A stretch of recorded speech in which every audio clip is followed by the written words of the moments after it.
Ayan oh. Kala mo summer na naman sa sobrang init. Ayan. Manguha tayo ng ano, dahon ng gabi. Magpapangat tayo. Ayan. Dito. Sa baba. Ayan. Malalago yung dahon ng gabi dito. Ha?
Pinangat po, pinangat. Sana di tayo magbago.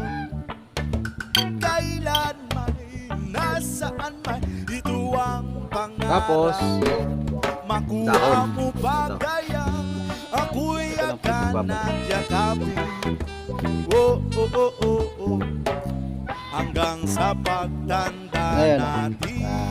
lalagay natin dito yung dahon. Nagtatanong lang sa'yo, ako po kaya'y Para lumambot siya at bumaba. kahit Babasahin lang natin yan. Mababasa naman yan ito. buko.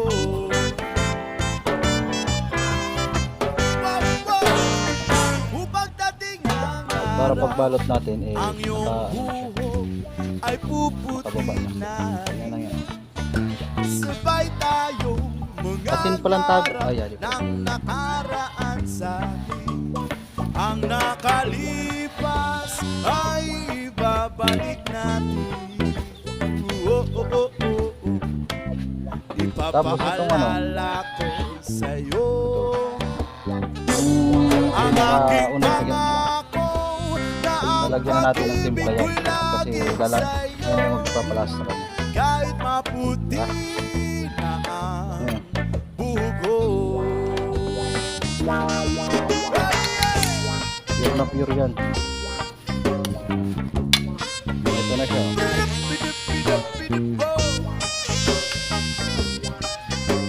Diba? Ang Yan lang yan. nakalipas Saka natin babalutin. Ito yung pagbabalot. Pero ipapaalala itong mga tangkay, ito yung pangsasapin natin. Pwede rin yan. ang aking Ito yung pangsasapin natin. Dapat sana may tangkad pa. kahit maputi, Pangsapin natin. kahit Kuha mo na tayo. maputi, Kuha mo na. kahit maputi Pangsasapin na natin. ang buko. Para hindi siya tama. Para hindi siya magkatutong. Lalagyan pa natin ang tanglag yan. Shara Samara.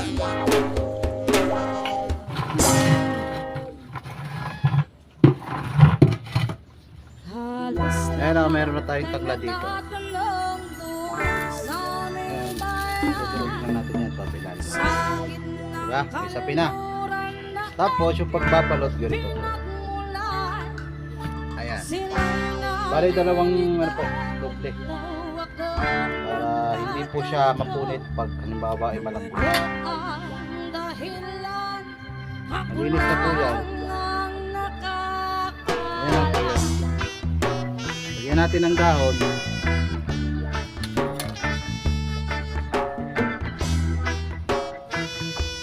Dahon.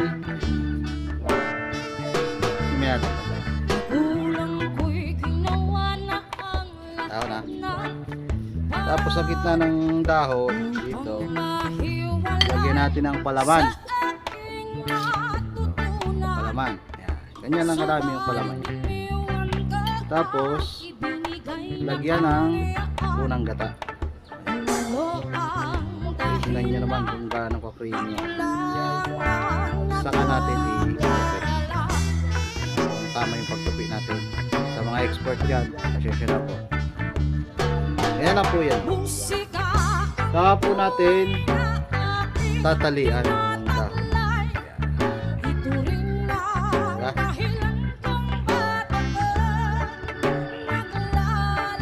Kala mo expert.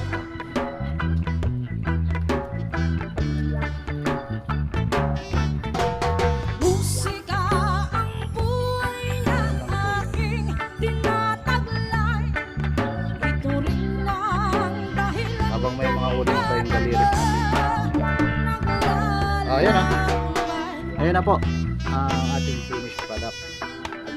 Ay, hindi pa pala finish, iluluto pa eh. Tapos lalagyan lang natin ng ganyan dito.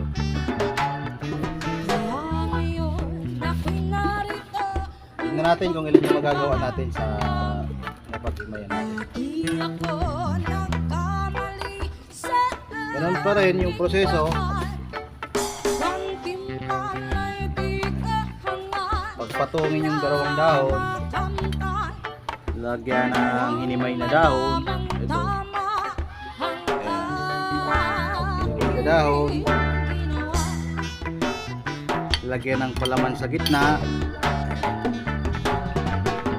Special na special yung ating pinangat.